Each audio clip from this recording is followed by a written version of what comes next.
What's not to love about 5 stars? Be it restaurants or hotels. Once it has a 5 star rating, you immediately expect the best. And you should, because it's a very difficult level to attain and also maintain. Take it from someone who has experienced a little bit of that lifestyle, because I've not been to every 5 star hotel in Lagos, but I've had a little bit of experience. I'm just going to tell you guys the etiquettes you should uphold in such a luxurious environment, and also what you should know about 5 star hotels. Because when I first started going to 5 star hotels, I was kind of clueless because I didn't get my full information from one source. So that's probably the reason why I decided to make this video for sisters who are clueless, as I was when I started experiencing this lifestyle. So stay tuned.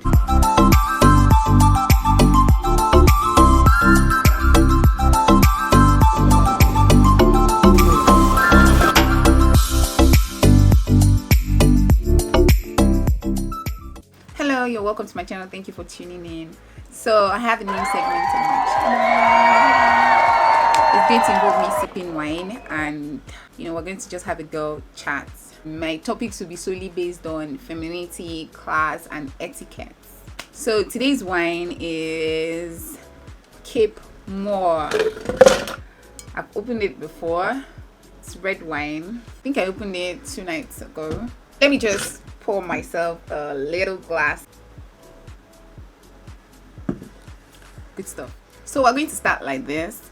I'm going to mentally go through one of the biggest 5 star hotels in Lagos, from preparation to check-in, then everything it entails to check out. Let's take it back to a week before your intended stay at the hotel. You need to at least book online. If you can't book online, you can also do walk-in booking or reservation is possible, but it depends on what your visit is for. If it's for business, it will be safer to book online, so you just get there and you check in, and that's that. A luxury weekend, like maybe a pleasure weekend with your loved ones, you could do a walk-in reservation. Really not much difference between booking online and booking at the hotel, depending on what's convenient for you. And please don't book on the day you are planning to stay, because you might not get a room on that particular day, so it's better to book ahead of time. You need to dress appropriately to the hotel. Dress nice. You could go casual, something as simple as a nice silk or satin shirt and jeans, then nice sandals will be fine. Just make sure you smell nice. Try to polish your diction. How you speak is also very important in that setting. You need to comport yourself properly. So when you get to the hotel, you go straight to the reception. You meet the receptionist, then you greet politely. You tell them about the reservation you made. Check-in time varies. It's usually between 2 to 3 p.m. That's the ideal check-in time. So if you get there before then, say you traveled in, you're allowed to sit in the lobby at the reception, and because it's a big setting, you'd be entitled to some complimentary snacks or drinks that will get served to you, and you can sit down patiently. There are hotel porters and concierge. Concierge are also porters, but they have a slightly senior rank. They help you move your luggage. They have these sort of luggage wagons or trolleys to help you move your stuff to the room and help you get checked in. They also help you with taxi booking and restaurant reservations in case you are in need of that type of service. Also at the hotel, because it's a very quiet environment most times, learn to use the lifts instead of the staircases. They are high-rise buildings, but then even if you're on the first floor, it's very inappropriate for you to be stomping your feet. Depending on the room you booked for, you most likely find towels, robes, flops, shampoos, basically toiletries. Then you get coffee maker, glass cups, mugs. Then there's also a minibar in the room. Note that the minibar in the room has a lot of ijekuje. Yes, it has a lot of sweet things, and nothing in that minibar is free. I don't know, some hotels don't make it a point to actually tell their residents that. I've been to quite a number of hotels that they do not actually tell me that the things in the minibar is not free. But please note that nothing in the minibar is free. If you search well, you will find a price list somewhere, but some of them are a little bit sneaky. They don't put their price list there, so you think it's free. It is not complimentary. Typically when I go to 5-star hotels, I don't take anything from the minibar because I always pack everything I need, and like I pack way in advance. So I make a checklist in my notes and I make sure that I have everything that I could possibly need for my stay. Don't touch it. If you touch it, you're on your own. See,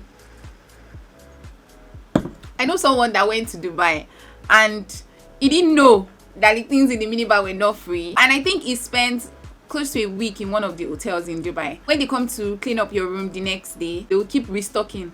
You see these people, they are very sneaky. They will keep restocking that fridge for you. When he was about to check out, he had eaten stuff close to $1,000 from that small minibar inside the room. So nothing in the minibar is free. Gym and the pool are mostly free. I don't think I've been to any establishments that charges for the gym and the pool services. So those are usually free for all guests of any level. But something that comes with a charge is the spa services. Try to be nice to the staff at the hotel, just so your stay can be more pleasurable. Simple things like nodding your head while they pass, or even saying hello.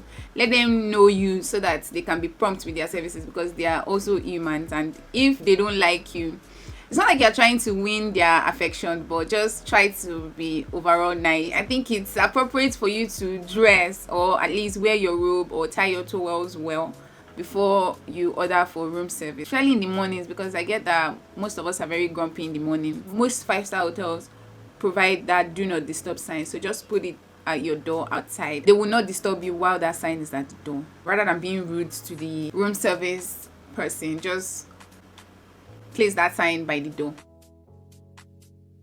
You have to have your buffet at the dining. There's also room service, but it comes with a little service charge. So you can have your breakfast brought to your room on a spread if that's what you want. It's more convenient and it's more comfortable, but you have to pay an extra charge. At the dining, there's always a buffet area. That's where the food is spread, and you can go there and know what they are serving. That's what I typically do. Is after I go to the buffet area to see what they are serving, I have fruits and fruit juice as an entree. So I just sit down and have my fruits. Then I go to the buffet area again and pick what I want to have for my main dish. So after I do that, there are stewards and waiters in the dining area. So you could signal them if you want to have more food, or if you want them to serve you coffee or bring you water. They are there for that. But telling them to bring your main dish or what you want to have as entree, they might not get it. But if you want to have more servants, they could help you with that. Also, buffet time varies, so it's between 6:30 a.m. to 10:30, 11 a.m. That's usually the breakfast buffet time. But if you want to have lunch and dinner buffet, you have to pay for that, because those are not complimentary. And typically it ranges from about 10,000 naira upward, depending on the establishment. Some don't know how to dress to the dining, especially in the mornings for the breakfast buffet. But what I typically wear is, I could wear my robe, that's the bath robe that was provided for me in the room, and my flops, or I could wear my night dress with a robe. Please don't wear just your night dress to the breakfast buffet, because it's inappropriate. But you could just use your night robe with your night dress, or you could just dress casual. Brush your hair, brush your teeth, use a mouth spray. This is a very controversial topic. Some people feel like because you've paid such an exorbitant price, you're entitled to take a lot, but I'm just going to spell it out for you. The free stuff basically are the toiletries, the room paper signs. Some 5-star hotels give you complimentary mugs. You can take the mug back, the jotters and pens, the towels, and the bathrobe with the flops. I'm not sure. Most 5-star hotels, they might let you get away with it. I think how I know you should be able to take it is if it is not crested. Mostly when the robe is crested, that means it is a property of the hotel. But some establishments, they have cotton robe. When you even see the robe, you know that the robe is of a cheap quality, so you probably get away with taking that back home. Ask and check with the front desk. I'm telling you, it's a crime.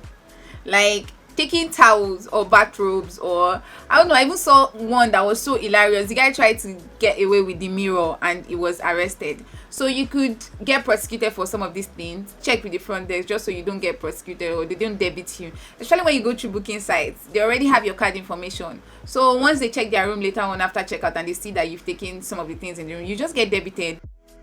Checkout time is mostly between 11 to 12. The ideal time is 12 p.m. If you need some extra time, you could call the front desk too and request for extra time. Most hotels will willingly oblige to your request for the extra time, so long it's not more than 2-3 hours. Especially when you have a flight to catch, most of them are very understanding and they allow you to stay till your flight time. But if you don't check with the front desk and you just say you have coconut head and you decide to stay in the hotel extra time, you could get charged up to half the original price for a night in that room. So always check with the hotel staff and let them know that you'll be staying a little while longer and they will happily oblige. This is not compulsory. It's not like you are required or you are recommended to tip the staffs, but I think it's just nice to tip them for their services. It doesn't take a lot from you.